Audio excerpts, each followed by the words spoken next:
It's not just the president you're going to be voting for this fall. There will be a number of tax increases, including a whole gob for school districts. To help me understand all that, Todd Engdahl from Ed News Colorado. Thank you for being here. Happy to be here, First of John. all, let's talk a little bit about ednewscolorado.org, which is really a great one-stop news source for education news. Thank you very much. And as the newspapers continue to shrink in size, those people who had education beats are now out there actually selling newspapers on corners. So it's hard to find a place to go to keep up on education. And this, am I right to say this is not an ideological group? I mean, This is a professional news site. Everybody who works at Ed News is an alumnus of either the Rocky or the Post. So in other words, they're all liberals. That's right. Decades of experience in Decades the of mainstream media. The mainstream. All right. There you have it. Not for me. Actually, it is without, and there's several news stories you guys do a day compared to the one news story that the Rocky or the Post might carry. Particularly this time of year, it's a pretty hopping site. Yes. With the start of the school year, the news ramps up too, and continues all the way till January when the legislature returns to the Capitol, and I at least really get busy because we cover education news at the State House very closely. I know as a reporter, you are disconnected from the realities of the economy because all reporters live pretty fat, cheesy lives and don't have to worry about job security or anything. But the economy stinks, all right? And the last couple election cycles, the economy has not been good. Oh wait, it was in 2010 it was terrible, and a lot of governments that wanted to go forward with a tax increase said, you know what, I don't think we're going to do it. Again in 2011, a lot of governments said, we want to, we gotta, but they put their finger in the air, licked their finger, stuck in the air and said, this is not the time to do it. 2012, however, it seems as though the economy must be back and booming because I'm hearing a lot about tax increases from DPS to Jeffco to how many school districts are running a tax or debt increase? 27 districts this year are on the ballot. That includes 33 different measures. That's a combination of bond issues and what are called overrides, which are tax increases to fund operating budgets. Affectionately known as debrucing efforts. No, that's separate. What are these overrides? They, in effect, are seeking specific voter approval to increase the property tax rate in order to generate additional revenue. It's a tax increase. Yes, they are tax increases, and under Tabor, it's up to the voters to decide them. I call it an override. Call it a tax increase. These are tax increases. Well, in the tax world, they love to have terms that the rest of us don't understand. The actual full term is mill levy override, which tax increase. Makes no Put sense it in English that I can understand. They want to increase your taxes. And a lot of people think that these property tax increases don't affect them, but since we have this odd law in Colorado called the Gallagher Amendment, a lot of the property tax goes to business property. So whether it's Safeway or Walmart or wherever, they're going to have to raise the prices of their goods. So one way or the other, all of us pay these property taxes. Which district is got the biggest one on the books? Well, the grand total of all the proposals this year is about $1 billion. That's all? That's all.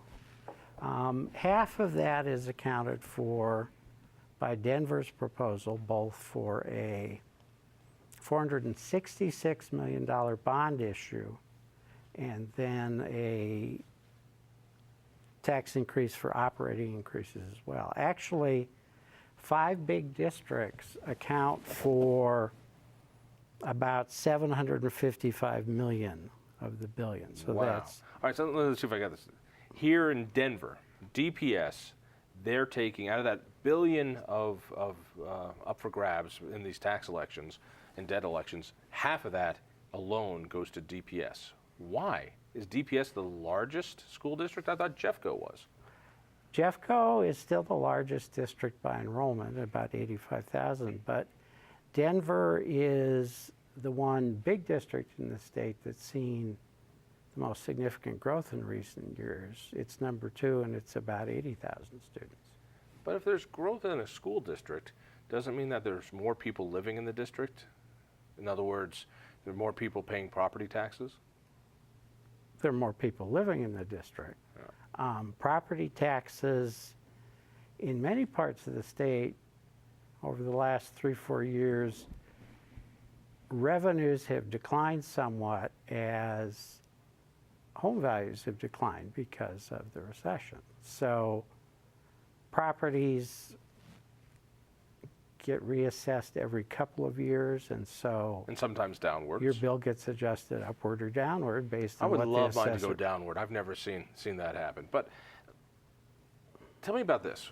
I worry about a ratchet effect, particularly with property taxes, which is as properties get downgraded in value, the assessor comes and says, last year it was worth $300,000, this year your house is only worth $200,000. And you go, well, that stinks, but at least I pay less because my house is worth less. And I understand that puts a squeeze on school districts.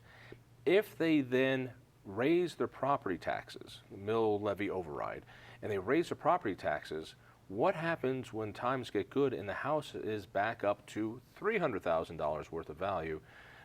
It really ratchets up that tax when we have a growth economy. It has the potential to do that.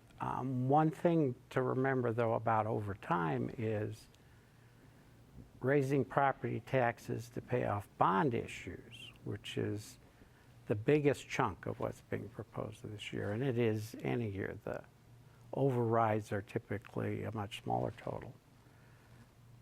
Bond issues are term limited, if you will, and get paid off in 10 years, 15 years, 20 years. Aren't there some that go up to 30 years? In some cases. One beneficial side effect of the weak economy and low interest rates in recent years is that school districts and all kinds of local governments refinance their debt at lower cost and frequently pay it off before the original term has expired. School districts have more of an appetite for bond debt than most governments, and that's because they need to build buildings or they need to improve buildings. So instead of saving up the money, they like to borrow it and use it now. Which districts are the most debt heavy, do you know? That's not something I've studied. That data is available. So I honestly don't know. There are limits on how much debt any individual district can incur based on it's a percentage of the total assessed valuation. So in other words, you can't run your credit card up too high in a school district.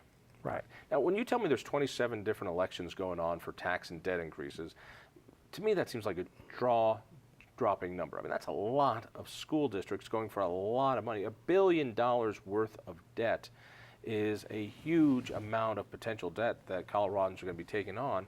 And you're telling me, or at least before the show, you said, that's about average. Historically, it's not off the scorecard.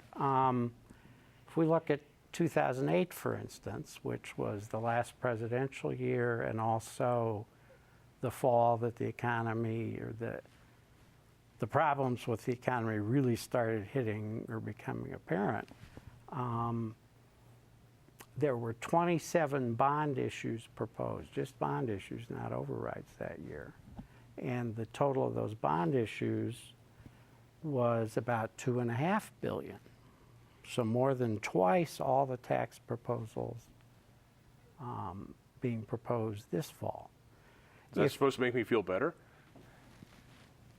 I mean, it seems to me that school districts particularly have a tax and debt hunger that keeps coming back. I mean, it wasn't that many years ago where Jeffco had another tax and debt increase proposal.